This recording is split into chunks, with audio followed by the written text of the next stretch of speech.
बिस्मिल्लाहिर्रहमानिर्रहीम। अस्सलामुअलैकुम। The doctor show with doctor Mohammad Shahid के एक और प्रोग्राम के साथ खुश आमदीद।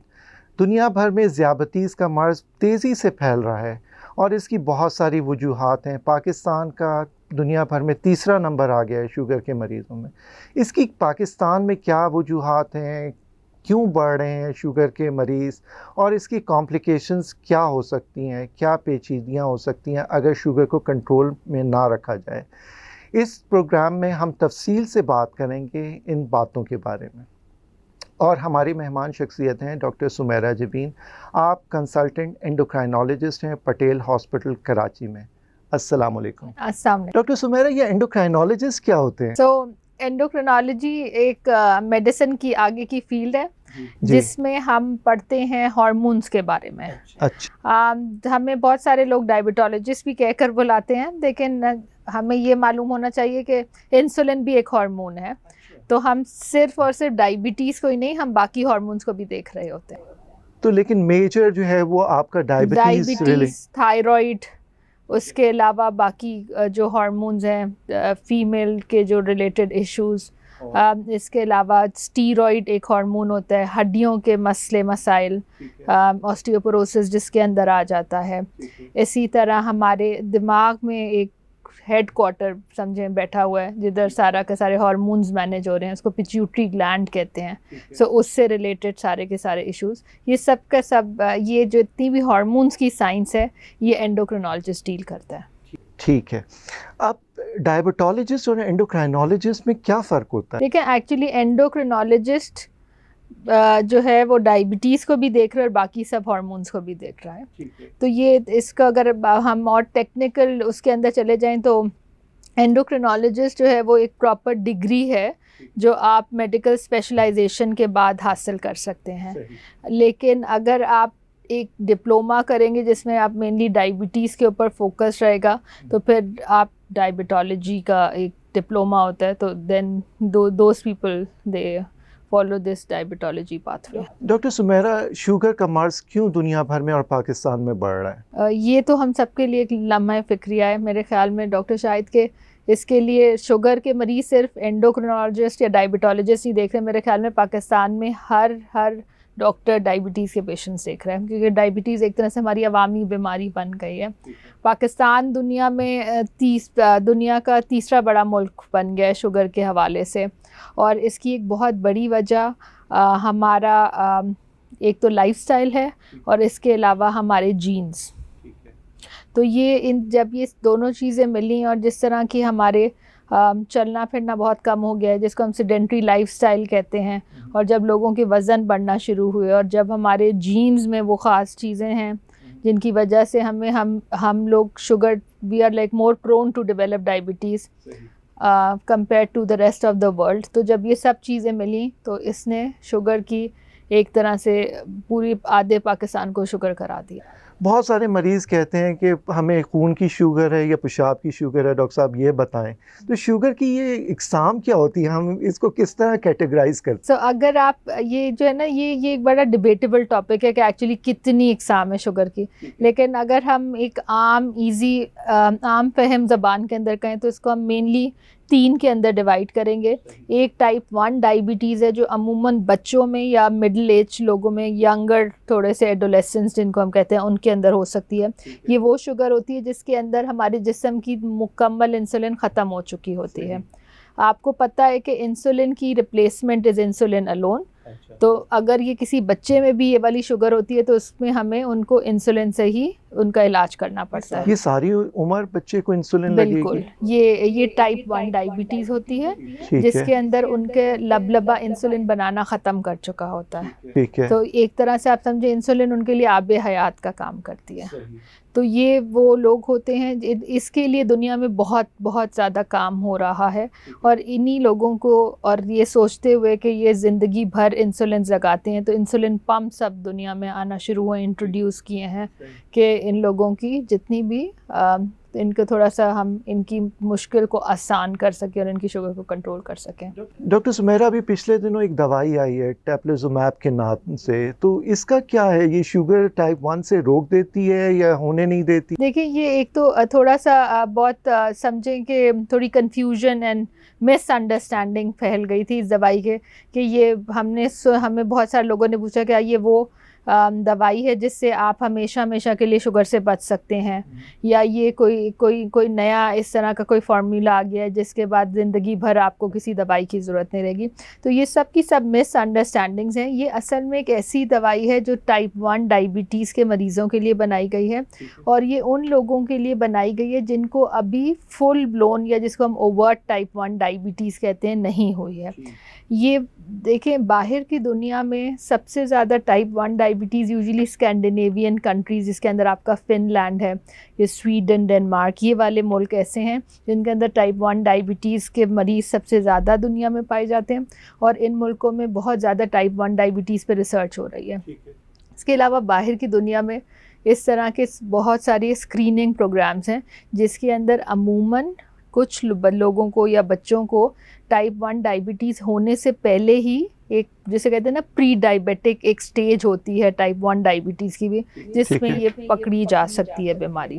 वो कैसे पकड़ सकते हैं? वो इनके ब्लड टेस्ट होते हैं जिसके अंदर कुछ सर्टेन ब्लड लेवल्स होते हैं जिसके ऊपर आप कैटेगराइज करते हैं कि या फुल ब्लोन शुगर हो गई है, या टाइप 1 डायबिटीज़, या आपको अभी बॉर्डर लाइन है, या बॉडी के अंदर कुछ एंटीबॉडीज़ बनना शुरू हो जाती हैं।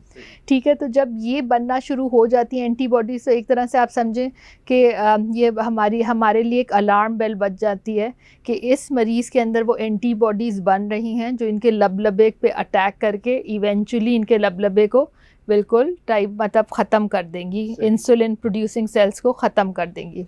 तो ये वाली स्टेजेस हैं विच जो उस टाइप 1 डायबिटीज़ से होने से पहले की स्टेजेस हैं, इनके अंदर अगर आप ये नई दवाई इस्तेमाल करें तो आप डायबिटीज़ के होने को 2 से 3 साल तक इसको डिले कर सकते हैं। अब ये इसलिए इतनी बड़ी ब्रेक थ्रू कंसिडर हो रहा है कि जैसे मैंने आपको पहले ही कहा कि ये लोग सारी ज़िंदगी इंसुलिन के ऊपर रहेंगे। तो अगर आप ऐसे मरीज़ों की 2, 3 या चंद साल भी इनको बग़ैर इंसुलिन के ये ज़िंदगी गुजार सकें, तो आप सोचें कि ये इनकी क्वालिटी ऑफ लाइफ के लिए कितना बेहतरीन होगा। डॉक्टर सुमेरा, ये टाइप 2 के लिए नहीं है? बिल्कुल जी, ये दवाई ना टाइप 2 के लिए है, और ना ये दवाई आप क्लेम कर रही है कि इसके बाद आपकी शुगर हमेशा हमेशा के लिए ख़त्म हो जाएगी। ठीक है। टाइप 2 डायबिटीज़ क्या होती है? टाइप 2 डायबिटीज़ अमूमन वो वाली डायबिटीज़ है जो आप ज़्यादातर अपने आसपास के लोगों के अंदर देखते हैं। ये वो शुगर है जो ज़्यादातर तो हम कहते थे मिडिल एज के अंदर शुरू होती है, लेकिन अब जिस तेज़ी से शुगर फैल रही है और जिस तेज़ी से लोग मोटे होते जा रहे हैं और सारे रिस्क फैक्टर्स डायबिटीज़ के बढ़े हैं, तो ये वाली शुगर अब उन्होंने बच्चों में भी देखना शुरू कर दी है। तो ये वो शुगर है जिसके अंदर आपका लबलबा इंसुलिन बना तो रहा है, लेकिन इतनी नहीं बना रहा कि वो आपके जिस्म के ग्लूकोज लेवल्स को एक प्रॉपर रेंज में या मेंटेन कर सके। तो ये वो डायबिटीज़ होती है जिसके अंदर हम शुरू में दवाइयों से भी कुछ मदद ले सकते हैं, लेकिन अगर वक्त के साथ साथ चूँकि हमें पता है कि हमारा लबलबा कमज़ोर से कमज़ोर तर होता जाएगा, तो एक पेशेंट जो टाइप 2 डायबिटीज़ का है, ये भी हो सकता है कि चंद साल के बाद उन्हें भी इंसुलिन के ऊपर आना पड़ सके। तो ये यूजुअली जैसे आपने बताया मोटे लोगों में होता है, ये ख़ानदान में भी चलती है क्या? देखिए, ये असल में ख़ानदान, जो मैंने शुरू में कहा था ना कि जीन्स, तो इसका उन जीन से बहुत गहरा ताल्लुक़ है। सो अगर आपके, और अब तो पाकिस्तान में अगर आप कह रहे हैं कि हर 4 में से 1 बंदे को शुगर है, जितना आपके स्टैटिस्टिक्स बता रहे हैं, तो फिर आप इसके हिसाब से सोच लें कि अगर ख़ानदान में है या नहीं है। शुगर तो लग रहा है कि सबको होनी ही होनी है, तो इसमें आपका family history does make a difference, लेकिन अगर इसके साथ साथ lifestyle is going to make a lot of difference. Doctor Sumera, ये इंसुलिन रेजिस्टेंस क्या होता है? इंसुलिन रेजिस्टेंस एक ऐसी जिस्म में कंडीशन है जो ज़्यादातर अमूमन उन लोगों को हो जाता है जिनको आगे चल के टाइप 2 डायबिटीज़ होती है। ठीक है, इसका ताल्लुक़ इससे है कि पहले हमें ये समझना पड़ेगा कि इंसुलिन एक हार्मोन है जो हमारे जिस्म में खून के अंदर जो लेवल ग्लूकोज है उसको उठा के सेल के अंदर डालती है। तो अगर आपके जिस्म में इंसुलिन नहीं होगी या इंसुलिन के काम में रुकावट आ रही होगी तो वो ब्लड की सतह तो बढ़ती जाएगी ग्लूकोज के साथ, लेकिन वो ग्लूकोज सेल के अंदर नहीं पहुंच सकेगी। ये मैं आपको थोड़ा आम फहम अंदाज में समझाने की कोशिश कर रही हूँ। तो रेजिस्टेंस का मतलब ही मज़ाहमत है, यानी ऐसे लोगों के जिस्म में इंसुलिन तो बन रही है लेकिन उस इंसुलिन को बहुत मज़ाहमत है जिस्म के अंदर काम करने में। और ये पॉलीसिस्टिक ओवेरियन सिंड्रोम क्या होता है, जो कि ख़वातीन में बहुत कॉमन है? ये एक बहुत कॉमन कंडीशन है जिसका ताल्लुक आजकल इंसुलिन रेजिस्टेंस से ही जोड़ा जा रहा है। ये ऐसा है कि इसके अंदर आपके हार्मोन्स तो बन रहे होते हैं लेकिन उन हार्मोन्स का, जिसे कहते हैं ना, बैलेंस सही नहीं होता। हमारे जिस्म में मुख्तलिफ हार्मोन्स मुख्तलिफ काम कर रहे हैं। ये हार्मोन्स जो हमारे जिस्म में कुछ ऐसे हैं जो ख़वातीन की माहवारी, जिसको हम आमतौर पे कहते हैं, उसकी रेगुलेशन के लिए काम करते हैं। तो जब भी इन हार्मोन्स का बैलेंस ख़राब होता है तो ज़्यादातर हमारे इन ख़वातीन को पॉलीसिस्टिक ओवरीज इनकी बनना शुरू हो जाती है, यानी इनके जो फॉलिकल्स जिनको हम कहते हैं वो प्रॉपर्ली मैच्योर नहीं हो पा रहे होते। ठीक है, तो इसका वज़न से ताल्लुक़ है? बिल्कुल। अगर आपके अंदर बहुत ज़्यादा इंसुलिन रेजिस्टेंस है, यानी आप, जो हम पहले ही समझा चुके हैं, इसके साथ आपका वज़न बढ़ना शुरू हो गया है और आपकी माहवारी, ख़वातीन की माहवारी में थोड़े बहुत इरेगुलरिटीज़ आना शुरू हो गई हैं, तो फिर लाज़मी बेहतर है कि आप एक दफ़ा अपने डॉक्टर से रुजू करें कि हो सकता है कि शायद आपको पॉलीसिस्टिक ओवेरियन सिंड्रोम हो। क्या अल्ट्रासाउंड में ज़रूरी है कि पीसीओज़ के अंदर मल्टीपल फॉलिकल्स आएँ? ये बिल्कुल, आप अगर खाली पॉलीसिस्टिक ओवरीज एक कंडीशन है और पॉलीसिस्टिक ओवेरियन सिंड्रोम एक दूसरी कंडीशन है, सो ये दोनों चीज़ें एक हैं और एक नहीं भी हैं। तो अगर आपको पॉलीसिस्टिक ओवेरियन सिंड्रोम या पीसीओएस है तो इसमें ये कहीं भी ज़रूरी नहीं है कि आपकी ओवरीज में सिस्ट हों। इसी तरह अगर आपकी ओवरीज में सिस्ट हैं तो ये भी ज़रूरी नहीं है कि आपको पीसीओएस हो। तो इसका मतलब ये है कि अल्ट्रासाउंड ज़रूरी नहीं है कि बताए कि पीसीओएस है, इसमें क्लिनिकल कंडीशन भी इम्पोर्टेंट है। देखिए, इसके अंदर दोनों चीज़ें हैं। ये सबसे आपके लिए ये शायद हम दो डॉक्टर्स इसको शायद थोड़ा सा लोगों के लिए मुश्किल बना रहे हो, लेकिन हमारे लिए हम इसको आसान करें तो हमें आपके जो मसला है, क्लिनिकल मसला, और इसके साथ अल्ट्रासाउंड, ये दोनों हमें हेल्प करेंगी to find out कि आपको actually whether you have the problem or you don't have the problem. So yes, ultrasound is going to support your diagnosis, यानी अल्ट्रासाउंड ज़रूरी है हमें तशखीस करने के लिए, लेकिन उसके अंदर सिस्ट का होना ना होना is not mandatory। ठीक है, क्या ये मरीज़ शुगर की तरफ जा सकते हैं? ये इनके अंदर शुगर होने के बहुत हाई चांसेस होते हैं, क्योंकि मैंने आपको कहा कि जो इंसुलिन रेजिस्टेंस का इसके साथ आजकल बहुत ताल्लुक़ जोड़ा जा रहा है। तो इन सब लोगों के अंदर मोस्टली ये ख़वातीन ओबीस या ओवरवेट होती हैं। ये इसमें भी अब ज़रूरी नहीं कि पतले लोगों को पीसीओएस नहीं हो सकता, उनको भी हो सकता है, लेकिन ज़्यादातर ख़वातीन का वज़न बढ़ा हुआ होता है, उनके अंदर बहुत ज़्यादा इंसुलिन रेजिस्टेंस होती है। हम आपको पहले ही बता चुके हैं कि जब रेजिस्टेंस होगी तो आपके जिस्म में ग्लूकोज बढ़ने के चांसेस ज़्यादा हो जाएंगे।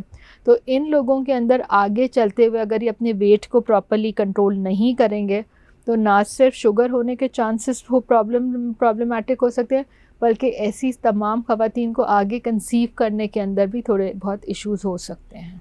ये गेस्टेशनल डायबिटीज़ या हमल के दौरान शुगर, ये क्या होती है? सो ये जो है ना, जो हमारी बात उसी के अंदर हो गई थी, तो ये वो तीसरी टाइप है अगर हम इसको डायबिटीज़ के बारे में इसको क्लासिफाई करें। सो जो जेस्टेशनल डायबिटीज़ वो डायबिटीज़ है जो एक प्रेग्नेंट खातून में आपकी ग्लूकोज जब बढ़ना शुरू हो जाएगी।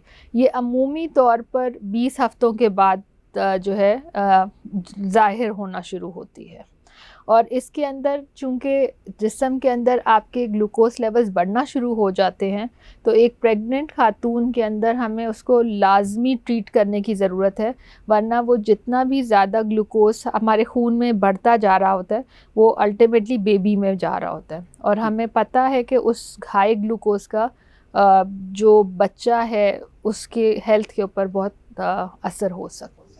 बहुत सारी ख़वातीन कहते हैं कि डॉक्टर साहब हम सिर्फ गोलियां इस्तेमाल करेंगे हमल के दौरान, इंसुलिन नहीं इस्तेमाल करेंगे, तो आप इस बारे में क्या कहते हैं? देखिए उन सब ख़वातीन के लिए हम यही कहते हैं कि पहले तो हम उन्हें समझाएं कि उनकी बीमारी है क्या। हम ये नहीं कह रहे कि आपको हमेशा हमेशा के लिए शुगर हो गई है। ज़्यादातर चांसेस यही होते हैं कि अगर आपको जेस्टेशनल डायबिटीज़ या प्रेगनेंसी के दौरान जो शुगर होती है वो ज़्यादातर प्रेगनेंसी के बाद ख़त्म भी हो सकती है। इसमें जो ज़रूरी बात है वो ये है कि जितने भी आज तक एक्सपेरिमेंट्स जो हुए हैं लोग जो जितना भी साइंस तजर्बा किया गया ऐसी ख़वातीन में, तो सिर्फ 2 दवाइयाँ ऐसी हैं जो आपके हमल के लिए सेफ़ हैं। उसके अंदर एक ग्लूकोफेज है और दूसरी इंसुलिन है।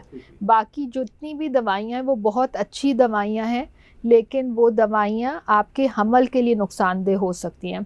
और मेरे ख़्याल में जब हम उन्हें ये बात समझा देते हैं तो ये बात इतनी वाज़ेह है कि उसके बाद वो ये बात मान भी लेती हैं कि उनको इंसुलिन की ज़रूरत है। क्या ये नॉर्मल शुगर हमल के दौरान उतनी ही होनी चाहिए जितनी नॉर्मल बंदे में होती है, या कोई लेवल्स डिफरेंट होते हैं? ये भी एक बहुत इम्पॉर्टेंट सवाल है जो हमें समझने की ज़रूरत है कि जो प्रेगनेंसी की शुगर कंट्रोल है वो बहुत ज़्यादा टाइट है compare to the general population, normal population. क्योंकि जो मैंने आपको पहले ही बताया कि एक बात समझने की है कि एक हामला खातून इस वक्त समझें कि उसके जिस्म में 2 जानें हैं, तो जितना भी एक्स्ट्रा ग्लूकोज उसके खून के अंदर बढ़ रहा होगा वो सारा का सारा उसके फीटस तक जा रहा होगा। और हमें पता है कि फीटस इस वक्त जब भी लेके 9 महीने उसकी डेवलपमेंट के लिए बहुत ज़रूरी होते हैं, ठीक है। तो इसलिए आप चाहेंगे कि जितनी टाइट आप शुगर कंट्रोल कर सकें ये उतना ही बेहतर होगा कि हम उस ग्लूकोज एक्स्ट्रा ग्लूकोज को उस फीटस तक पहुंचने से रोक सकें। इसलिए जो प्रेगनेंसी की जो हम शुगर के कट ऑफ्स हैं जिसको तशख़ीस के लेवल्स वो भी बहुत मुख्तलिफ हैं, और जब एक दफ़ा शुगर अगर हो भी जाए तो उसके टारगेट्स भी बहुत मुख्तलिफ हैं। तो अगर कंट्रोल में ना रखा जाए तो क्या क्या कॉम्प्लिकेशंस हो सकती हैं माँ को और बच्चे को? देखिए, अगर इसको डायबिटीज़ सबसे पहले तो अगर ये कंट्रोल ना रखी जाए तो पहले 3 महीने बच्चे की ब्रेन डेवलपमेंट और पूरी बॉडी की डेवलपमेंट हो रही होती है। सो इनके अंदर बहुत सारे बच्चों के जो है ना ब्रेन और स्पाइनल कॉर्ड की एबनॉर्मेलिटीज़ हो सकती हैं। इसी तरह अगर हम इस शुगर को कंट्रोल ना करें तो ये आगे चल के ख़वातीन के अंदर पॉलीहाइड्रामिनोज एक कंडीशन होती है जिसके अंदर आपका पानी जिस्म का बढ़ना शुरू हो जाता है। ठीक है, थैली में पानी बढ़ना शुरू हो जाता है, तो ये एक कंडीशन है। इसके बढ़ी हुई शुगर के बेबी के ऊपर बहुत सारे फीटस के ऊपर बहुत सारी कॉम्प्लिकेशंस हो सकती हैं। जैसे मैंने कहा कि उनकी डेवलपमेंट के अंदर बहुत सारा प्रॉब्लम हो सकता है, और फिर ऐसे बेबीज़ में जब मुस्तकिल आप ग्लूकोज चल जाती रहेगी तो आप सोचें वो बेबीज़ और बड़े से बड़े होते चले जाएंगे। अब ये जब बेबीज़, इनको मैक्रोसोमिक बेबीज़ कहते हैं कि यानी ये बहुत मोटे बड़े बेबीज़ होते हैं, तो इनकी कभी कभार नॉर्मल डिलीवरी का भी इन डिलीवरी में भी प्रॉब्लम हो सकता है, क्योंकि ये अगर इतना बड़ा बेबी है तो नॉर्मली उसको डिलीवर करना मुश्किल हो सकता है। और इवन डिलीवरी के बाद भी ऐसे बच्चों की शुगर्स को हमें चेक करना पड़ता है। मैं उसकी डिटेल में नहीं जाना चाहूँगी, लेकिन वो भी एक डॉक्टर्स के लिए जो इससे डील करते हैं, तो ये भी एक ऐसा एस्पेक्ट है जो हमें देखना पड़ता है।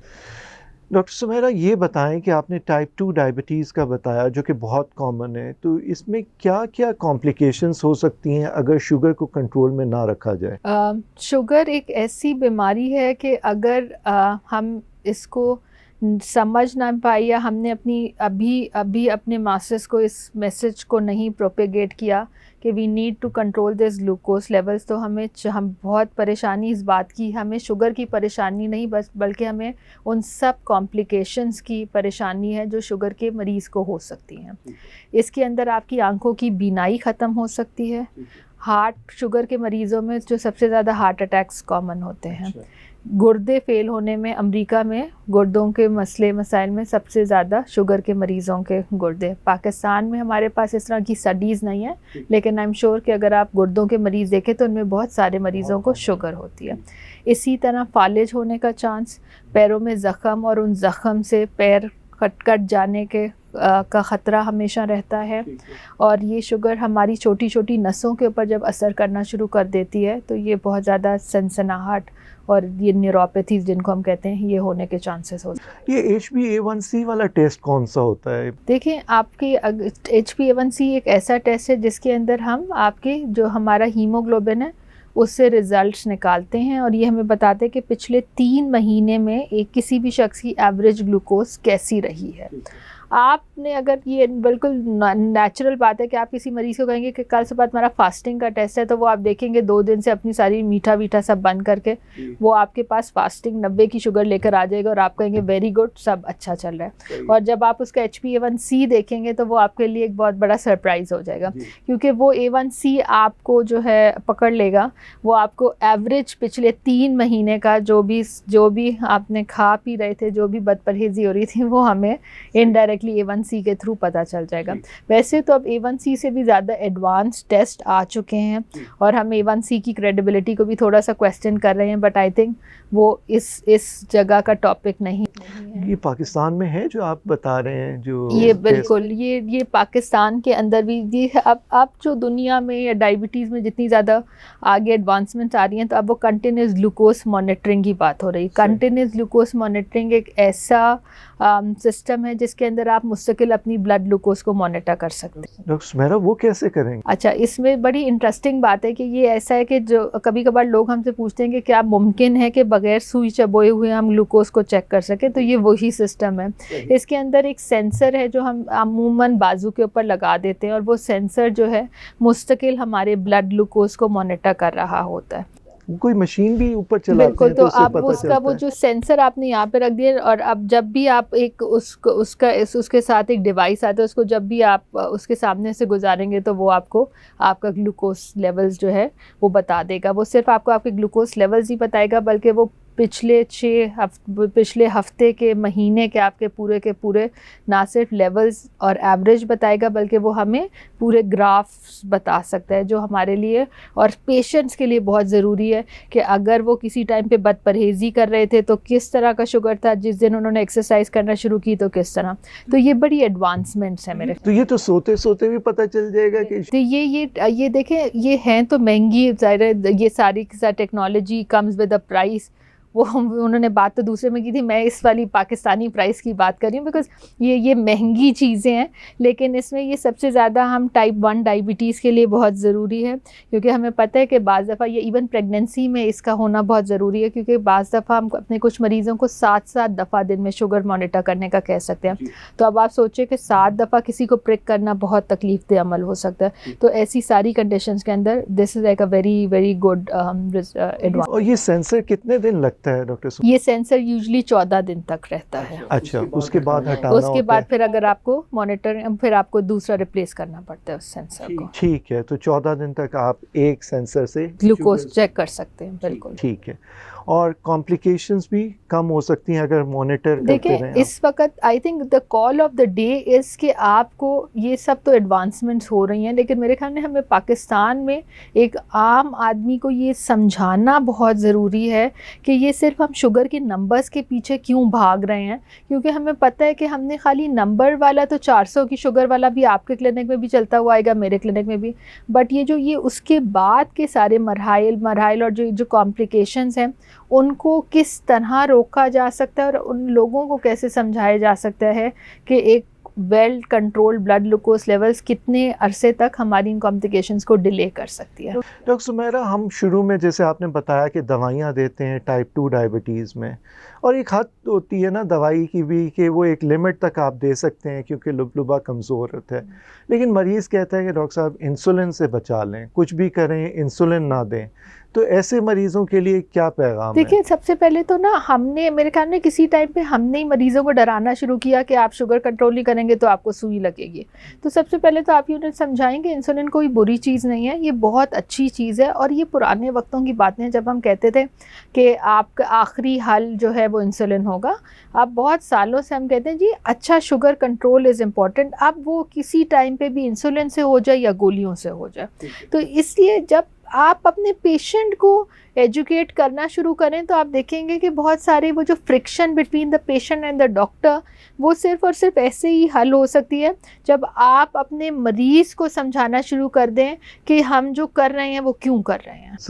कब से मरीज़ को समझाना शुरू करें कि आप इंसुलिन की तरफ आ जाएं? देखें, द इम्पॉर्टेंट थिंग इज़ कि अब ये हर पेशेंट के ऊपर like you can not like put it in कि ये एक लेवल है, लेकिन अमूमी तौर पे अगर शुगर बहुत ज़्यादा बढ़ रही हैं, अगर आपके मरीज़ जो टाइप 2 डायबिटीज़ इसका अचानक से बहुत ज़्यादा वज़न गिरना शुरू हो गया, बहुत ज़्यादा मुंह खुश्क या पेशाब ज़्यादा आना शुरू हो गया है, शुगर मुस्तकिल 300 से ऊपर आना शुरू हो गई हैं, या आपका HbA1c 10 से ज़्यादा बढ़ रहा है, तो ये वो तमाम अलामात हैं जो हमें एक तरह से इनडायरेक्टली ख़बरदार कर रही हैं कि जिस्म के अंदर इस वक्त अब इंसुलिन बनना बहुत कम हो गई है और अब हमें लाजमी कुछ ना कुछ इंसुलिन बाहर से चाहिए ताकि हम इस ग्लूकोज लेवल को बेहतर तौर पे मॉनिटर कर सकें। डॉक्टर सुमेरा, कोई GLP-1 नामी भी दवाई है जो कि इंसुलिन जैसी है लेकिन इंसुलिन नहीं है और शुगर को कम करती हैं, ये किन मरीज़ों में देते हैं? देखें, ये जो GLP-1 है ये हम टाइप 2 डायबिटीज़ के मरीज़ों के अंदर ही इस्तेमाल करते हैं। ये बिल्कुल इनका लगने का अमूमी तौर पे ये इंजेक्टेबल थेरेपी है, लेकिन आपको मालूम होगा कि अब ओरल थेरेपी भी पाकिस्तान में कुछ में भी 1 साल के अंदर आने वाली है। ये वो दवाइयाँ हैं जब ये आई तो दुनिया में इन्होंने काफ़ी तहलका मचा दिया, क्योंकि देखा गया कि ना सिर्फ ये शुगर को कंट्रोल करती हैं बल्कि ये दिल के मरीज़ों के लिए बहुत बहुत मौसर हैं, और इसके साथ जो इनका एक बहुत ज़बरदस्त इफ़ेक्ट देखा गया वो वेट रिडक्शन का देखा गया। तो ये वो दवाइयाँ थी कि इनमें कुछ तो एक तो ऐसी भी दवाइयाँ थी जिनमें इतना ज़बरदस्त वेट रिडक्शन देखा गया कि उन्होंने बाद में इन दवाइयों को डायबिटिक्स और कुछ जो इनकी जो इनकी इंजेक्शंस हैं वो हमने डायबिटिक्स और नॉन डायबिटिक्स दोनों के अंदर अप्रूवल आ गई, FDA ने अप्रूव किया कि डायबिटिक नॉन डायबिटिक्स। लेकिन हाँ, वही बात है कि फिर लोगों ने भी इस दवाई को बहुत ज़्यादा एक्सप्लॉइट किया है। और वो इंजेक्शन जो असल में सिर्फ टाइप 2 डायबिटीज़ के साथ वेट रिडक्शन के थे, वो आम लोगों ने भी इस्तेमाल वेट रिडक्शन के चक्कर में इस्तेमाल कर करके ये दवाइयों को ये मार्केट से ही आप समझें आजकल बिल्कुल ख़त्म हो गई हैं। तो क्या इसमें उल्टी मतली जैसी भी होती है कैफियत? ये इसके कुछ साइड इफ़ेक्ट्स हैं जो हम अपने सब मरीज़ों को बताते हैं कि ये शुरू के अंदर इसका जो हर दवाई का एक मैकेनिज़्म ऑफ एक्शन होता है। तो जो इसका मैकेनिज़्म ऑफ एक्शन इस तरह का है कि शुरू में आपको मे बी थोड़ा सा मतलीपन और भारीपन महसूस होता है, लेकिन जैसे जैसे विद टाइम ये आपके फिर जो ये सारे के सारी कंप्लेंट्स हैं ये सेटल होना शुरू हो जाती हैं और फिर लोग इसकी डोज को एडजस्ट हो जाते हैं प्रॉपर्ली इसके साथ। डॉक्टर सुमेरा, आप इंसुलिन के बारे में क्या कहेंगी? गुर्दे के मरीज़ अगर हैं तो उसमें इंसुलिन का कितना रोल है और दवाइयों का कितना रोल है? देखें, अगर आपके गुर्दे की एडवांस स्टेजेस में डायबिटीज़ चली गई है तो फिर आपके लिए बेहतर है कि हम ऐसे मरीज़ों को यूजुअली कुछ दवाइयाँ हैं जो हम दे सकते हैं, लेकिन सेफ्टी व्यू पॉइंट से उनके लिए इंसुलिन बेहतर है कंपेयर टू ओरल मेडिकेशंस। और ये इसलिए क्योंकि हमें पता है कि ज़्यादातर हमारी जो दवाइयाँ गोलियाँ हैं वो गुर्दे के थ्रू हमारे जिस्म से बाहर निकलती हैं। तो जब आपका गुर्दा ही कमज़ोर होना शुरू हो जाता है तो वो दवाइयाँ निकलना बहुत मुश्किल हो जाता है, और ऐसे में इंसुलिन ऐसे पेशेंट्स के लिए ज़्यादा बेहतर है कंपेयर टू ओरल मेडिकेशंस। जो मरीज़ उम्रे के लिए जाते हैं वो कहते हैं कि डॉक्टर साहब इंसुलिन वहाँ उम्रे पे कहाँ लगाएंगे और हमें गोलियाँ ही दे दें, तो ये इस बारे में बताएं, और अगर इंसुलिन लगाना है तो तवाफ़ के दौरान कैसे इंसुलिन लगे? अच्छा, इसमें ये ज़रूरी बात है कि देखें, अगर तो उनकी हम उनको ये बात समझा सकते हैं कि चूँकि जब भी उम्रे में जाएंगे या हज में जाएंगे वहाँ फ़िज़िकल एक्टिविटी ज़्यादा होगी, लेकिन इसका मकसद ये नहीं है कि हम आपकी दवाइयों को मुकम्मल तौर पे बंद कर दें, क्योंकि देखें हम सारी फ़िज़िकल एक्टिविटीज़ तो कर रहे होते लेकिन हमारा खाना बंद नहीं हो रहा, हमारी बाकी चीज़ें वैसे ही चल रही हैं, हम और बहुत सारी चीज़ें वहाँ पे इस तरह की खा पी भी रहे होते हैं जो हम शायद आम तौर पे हर रोज़ इस तरह नहीं ले रहे होते। तो खजूर बहुत ज़्यादा खाना है कुछ इस तरह। तो हम उन्हें ज़रूर आप ये समझा दें कि देखें इंसुलिन मुकम्मल बंद तो नहीं हो सकती, लेकिन उसकी डोज ज़रूर एडजस्ट हो सकती है, और उन्हें ये बात समझाने की ज़रूरत है कि अगर आपकी शुगर किसी टाइम पे लो हो भी जाए तो हमें मतलब आप अपने पेशेंट को ज़रूर समझा दें कि उसने क्या क्या करना है कि वो स्लो शुगर से बाहर निकल सके। ठीक है, तो जब भी इस तरह के पेशेंट्स उम्रे हज के लिए जा रहे होते हैं तो फिर हम उन्हें उनकी दवाइयों की एडजस्टमेंट्स और उनकी एजुकेशन इज़ वेरी इंपॉर्टेंट। ठीक है, सही। डॉक्टर सुमेरा, हमारे नाजरीन के लिए कोई पैगाम दें ताकि वो डायबिटीज़ को समझ सकें और डायबिटीज़ अगर किसी को है तो वो कॉम्प्लिकेशन से कैसे बचें। सो आप सबके लिए यही है कि देखें शुगर वक्त के साथ साथ डायबिटीज़ की प्रेवलेंस अवाम पाकिस्तान में बढ़ती चली जा रही है और इसके एक बहुत बड़ी वजह हमारी लाइफस्टाइल प्रॉब्लम्स हैं।